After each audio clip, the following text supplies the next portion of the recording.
Now I've gone ahead and set up different layers, one for the study of form, and we'll use that also for measurements, and one for our sketch will build up off of those measurements.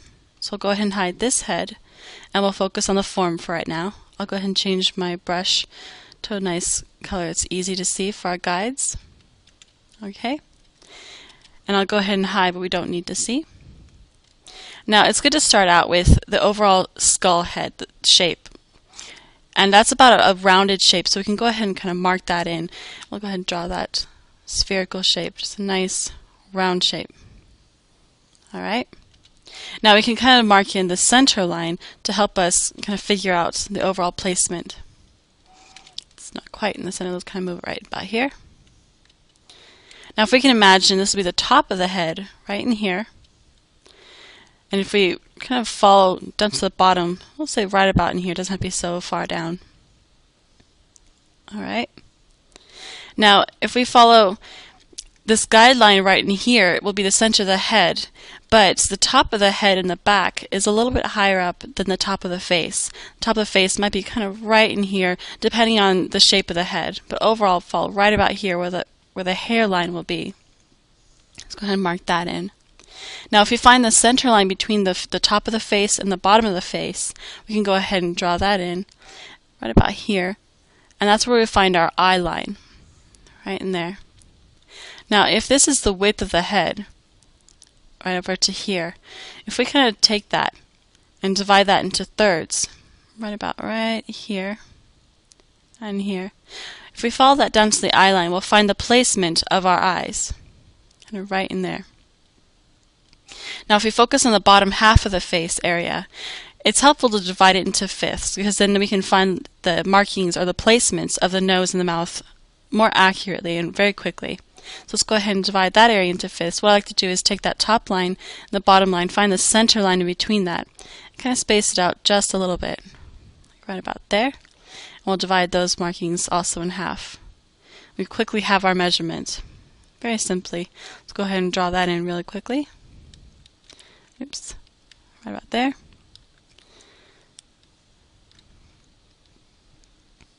Alright. Now, if we follow that second line down from the eye line, will be the location of our nose. Now, in most cases, it'll be the bottom of the nose, and in some cases, you'll find that's the furthest part away from the nose, depending on how long the nose is. But overall, it's a good rule to kind of assume that'll be the top part, the furthest away from the nose. And now also for the lips, if we want to find that lip line at a relaxed position, we'll see that the second line up is where the center of the mouth when the lips come together is. Right about in here. We can go ahead and draw that bean in there. Alright, so now we have our overall markings and our overall measurements for our head. We can kind of draw the rest of our face in. It's kind of an oval shape. Kind of draw that in down to the bottom of the chin. Right in there. Kind of a nice rounded shape, not too perfect. We can go ahead and adjust that later. Depending on the thickness of the jaw or the thickness of the cheekbones, we can all adjust this later. So let's go ahead and go to our sketch layer so we can start building on these measurements here. I'll go ahead and change the brush color again. Alright, and I'll go ahead and hide what we don't need to see. So let's go ahead and start drawing in the overall shape of the head. We'll kind of start from the top, kind of bring it all the way down, keeping that same width. All the way down. This is the back of the skull line right in here. Gonna keep that same roundness, all the same width. We'll go ahead and just stop right there at the eye line for now. Now if we wanted to go ahead and start drawing in the upper eyelid shape, we can go ahead and plot that in. Right about in there. Same for the other eye. Right about here. Now if you notice this eye line right in here, the center corners of the eyes will always fall on this eye line. Now the back corners might not always fall there, so that's one thing to keep in mind when you're drawing out your face. You can have the eyes slanted up a little bit more or down a little farther, or even falling right on the line, but in most cases it won't always be touching, but in this face we'll just go ahead and leave it there. Alright, now we can go ahead and start drawing in the bottom part of that almond shape. If you imagine an almond just sitting on a string right there. Kind of helpful to keep that overall shape in mind. Alright, Now, one helpful unit of measurement is we can use this eye to measure out the proper distances. These eyes might be a little close together, so we can go ahead and test that. We'll go ahead and select our form layer. I'll just create a new layer for this one. We'll name it Eyes. Alright, so now go ahead and select a different color so it's easy to see our eye. Okay, so if I kind of trace over this eye shape here, just kind of mark it in, the overall shape.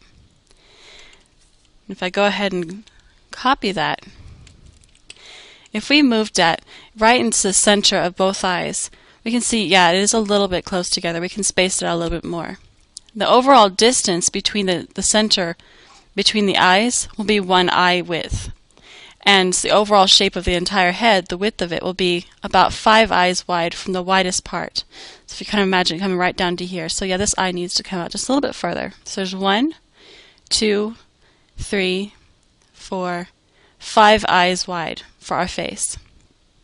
That's a good unit of measurement. We can just go ahead and keep this eye just on the side for now.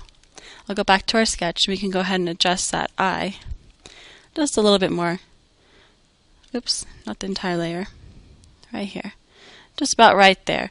It'll give a more proper space in between the eyes. And same for this one. We kind of move that over evenly, kind of keep it same distance apart. Alright, so that's a really good test. We can go ahead and keep the overall spacing accurate. I'll go ahead and select my brush again.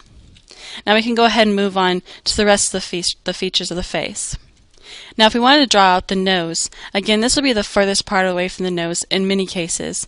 And in some cases, like for men, it'll come straight down into the face, and that will also be the bottom of the nose. But for females it tends to be more round, and the bottom of the nose might be farther down, like right about here. We can go ahead and mark that in. Now to find, that'll be the bottom of the septum, by the way. So to find the outer wings of the alar, or the wings of the nose, one easy way to plot this in is to find right in the corner of the eye. We can kind of follow that same eye line down. We can find the distance apart for the nose. On average, the noses are about the same width apart as the eyes. So we can go ahead and use that as our measurement. Right about up here. And right here. We can kind of draw in our nostrils, kind of give it a nice little rounded scoop in there. Alright, so we have the overall width of our nose, and this will be the top of the bridge, if we kind of imagine if it's a rounded nostril, a rounded septum on the top of the nose. We'll go ahead and draw this shadow in just really quickly to remind ourselves that there's a bit of distance in there. And if you follow this overall eye shape, you can kind of find the bridge of the nose coming right down in here. Alright, so now moving on with the mouth. The way the mouth comes together, it falls right on the second line from the bottom again. And then in women especially, the lips are very plump, so we can see that being very noticeable. And in some men, the lips will be very narrow, so it might seem like there's more distance right in here. But for now, we'll just go ahead and mark in where the lips come together, assuming this is a female. Kind of scooping out and down. Very plump lips. Alright, and on average, if we kind of imagine the pupils right in here for our eyes, kind of falling right in there. If you kind of imagine she's looking straight forward, we can use that as a general guideline for the corners of the mouth. It'll fall usually right where the pupils are. And sometimes if the mouth is narrow or smaller, it might be a little bit farther inwards. We'll go ahead and assume it's just a relaxed mouth for now. Now the upper part, we can go ahead and mark that in. Remember there's several beans in there, giving that curved shape. And the bottom, we'll assume is pretty plump on the bottom. Kind of draw that in, not going all the way to the corner. Alright, just a simple mouth shape for now. Okay, then we can go ahead and draw in the upper eyelid where it will fall in. Right in there. And that brow line. Now one way to find the brow line rather quickly is if you go back to that eye measurement we have here, we can kind of take that same measurement. Let's go ahead and rotate it 90 degrees. And we'll find the proper distance we need. If we position that eye from the bottom part of the lid in a relaxed pose, we can find where the brow line, the topmost part of the brow line is. So let's go ahead and use that. That'll be the top of the brow, kind of following that same eye shape. Now women tend to have thinner eyebrows, so I'll keep it thin. Go ahead and mark in that same location over here. Kind of assuming it's the same position. Alright. So that's a really quick way to find that measurement. We can also use this to test out the overall width from the bottom of the nose to the bottom of the lip, depending on how thick that lip is. So it could be a little bit thinner, but on average it's one eye width apart. So go ahead and move that aside again. Go back to our sketch layer. Now to find the placement of the ears, we can do this rather quickly by following this eye line right about into here, and that will be the location of where the ear meets up with the face, and it'll kind of scoop outwards, forming a C. So go ahead and draw that in. It kind of comes upwards and matches the top of that eye line. Go ahead and scoop it upward in a C shape, and it comes down to the nose line right in here. Really quick, simple way to measure out where the ear will fall. Oops, not so thick right there. Same thing with the other sides. Go ahead and mark that in. Now if we keep in mind, the outer edge of the head is a little bit thicker than the inside of the face. It kind of tapers inwards a little bit, so the temples will be right about in here. So we can go ahead and start marking that in. Right about here for the cheekbone. Coming straight down. Same the other side. And that's why we can see just a little bit of the ear, because it's coming in at an angle. Go ahead and mark that in so we can see that angle in there. This ear's a little bit bigger, but that's alright. And we'll go and mark the bottom of the chin. Now one quick easy way to find the overall placement of the corner of the jaw is if we follow that mouth line. Normally that's where the jaw will fall in. So we can go ahead and mark that in. Right about in there. Now this is assuming this is a female. If it's a male, the jaw could be out a little bit further, even extending farther beyond that. But in most cases we'll go ahead and keep it narrow for females. Okay. So now we have our overall placement of the most important features on the face.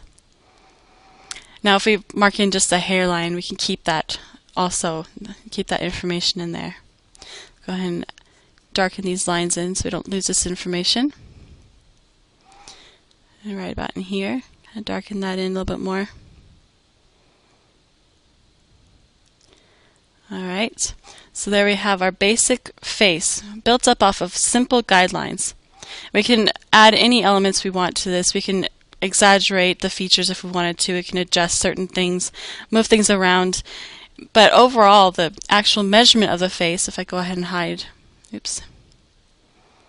ahead and hide our guidelines, we can get this nice overall features of our face placed accurately. Now, and this is all just based off of simple guidelines for the center line, the eye line, the fifths, and the eyes being separated 5 eyes apart, 1 eye in between, at the third placement, or the 1/3 area of